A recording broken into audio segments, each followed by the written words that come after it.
Right, okay, so as you can see, we've got all the big ends back on now, which is brilliant news. Tighten all up, just sort of hand tight with the ratchet at the moment. I've not torqued them all up because we might have to loosen everything off yet to fit the frost washers that I believe I've possibly set at the post office as we speak.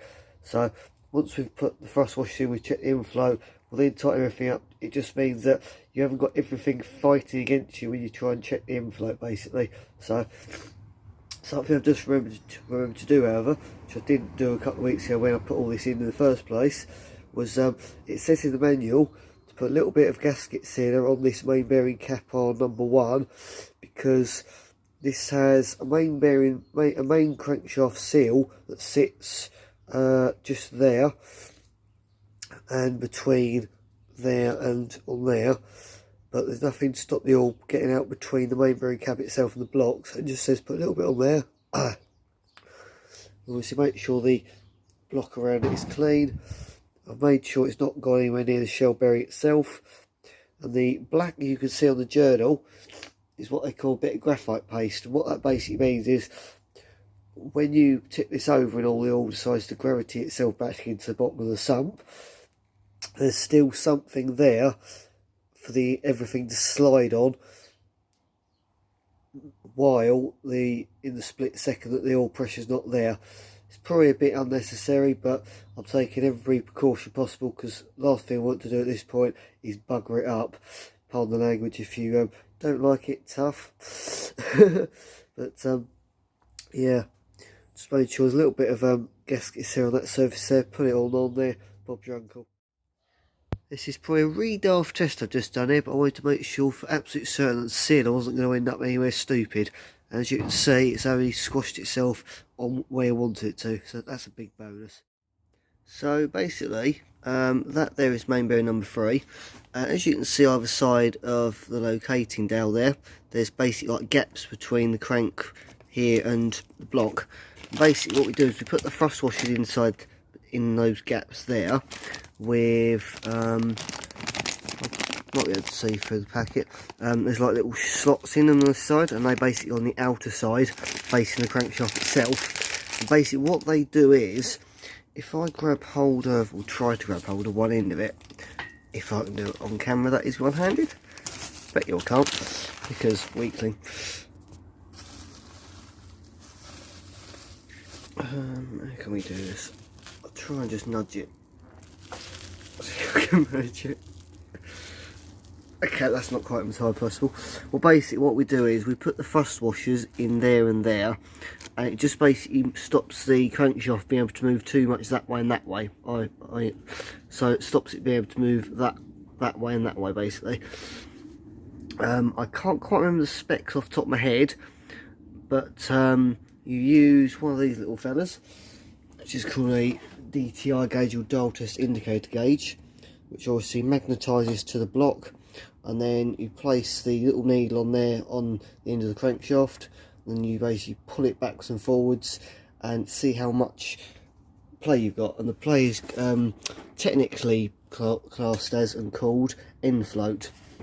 Basically that is the amount of play you've got in the crankshaft in that direction, basically. So yeah, we'll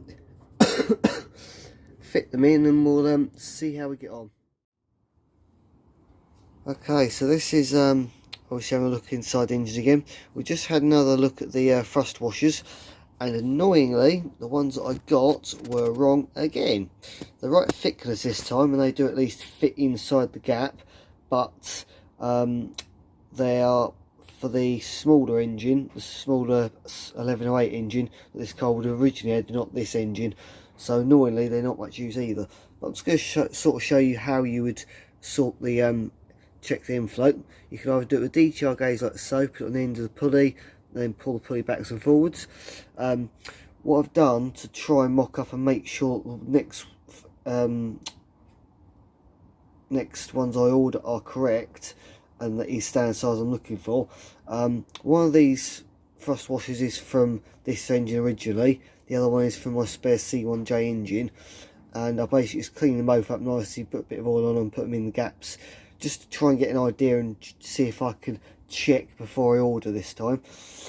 And it could be because I'm an absolute weakling and I've rather been struggling to make this crankshaft move. I've actually loosened off all the big end caps and all the small end caps, all the big end and main bearing, sorry, to try and allow it a little bit of play, but I've just not got the brute force in my arms. It's a little bit annoying. So what I've done is, where I pulled it one way with the pulley on there to give me a bit more leverage, what I've done is, there's another way they tell you can do it in the manual, which is using a pair of feeler gauges.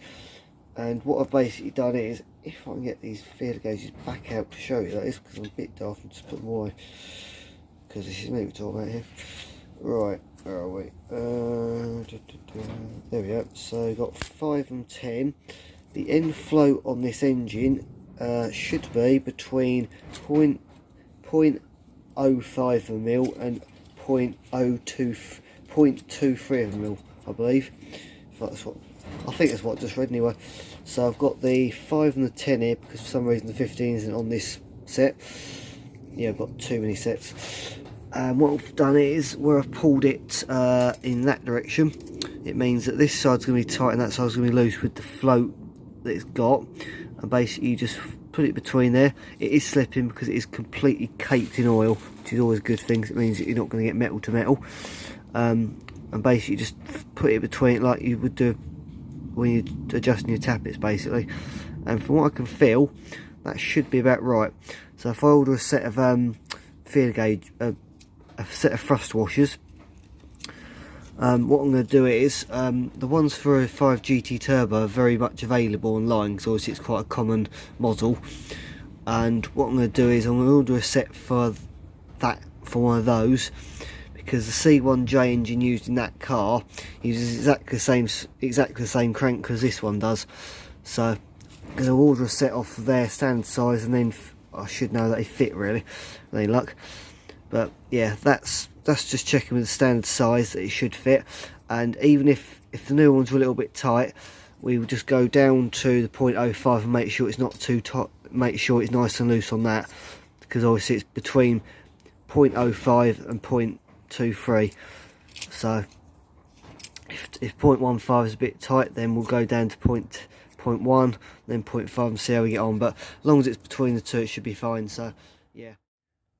There we go, guys. So obviously the two you see first of all, the little ones, I've actually just been using those to help me push the other two round into the block itself beside the journal. So there, that one there is the original, and that's one out of a C1J, and that's kind of how I decided that a C1J pair of thrust washers would definitely fit, because, you know, perfect way to find out. If you have a look just inside there, they're both in there. I've got them as level either side as I can. I'm not sure if it makes any difference, but I've made them as level as I can. And the important thing to remember is there is the little slots. If I get these old ones, hang on. So these slots here need to go facing outwards. So if you put it on like so to swing it round, you want those slots to be facing the crankshaft. I'm not 100% sure why, but I believe it will probably because obviously if you've got the oil pressure directly onto there, it's going to be pushing out beside the shells and presumably down through those gallery holes there, which then obviously allows you to get lubricant between that and the crankshaft itself.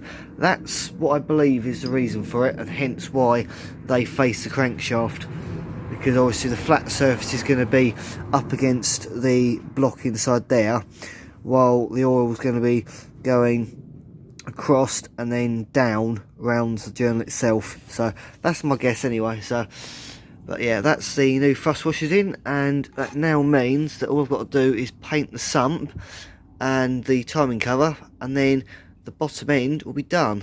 Apart from obviously, of course, I just need to go around each and every one of these bolts, make sure they're all tight and torque down properly. So before the sump and timing cover go on, we've just got to make sure that these and the big ends are all torqued as they're supposed to be.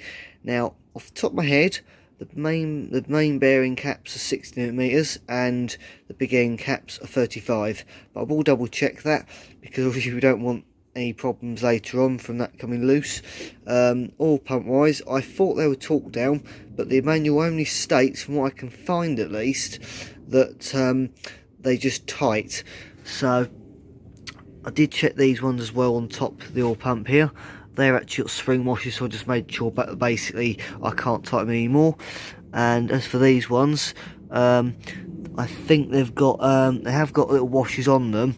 You might be able to see they've got the type where it's sort of wibbly wobbly, so I think they're basically anti-rattle washers, I believe they're called. So yeah, I think all should be well, so I'll get all these torqued down and hooray. Okay, so I've now lined up this plus mark here with the mark that is on the pulley that pushes onto the camshaft. Before I put the chain on and actually tighten that bolt up properly, I want to make sure that we've got the right amount of inflow on the camshaft and there's not excessive play. And basically, same principle as with the thrust washers.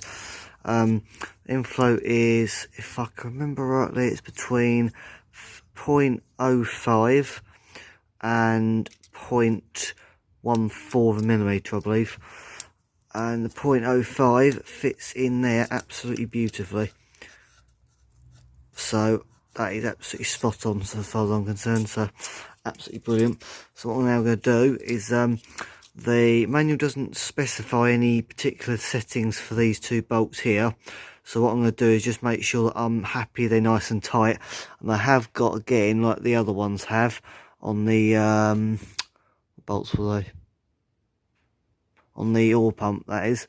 They've got those anti-vibration washers again, so they should be okay. So I'll get a 10mm socket on there, just make sure they're nice and nicked up tight, and then I can put the sprocket back on and make sure that's nice and tight. But obviously, easiest way to do that is to actually put the chain on, then you can lock the crankshaft and then use chain to hold the whole lot in place. So yeah, we're getting there slowly but surely. But it's just a case of making sure you do things right, because if those two are out of time, then it could spell quite disastrous results, such as valves hitting pistons, which we of course do not want.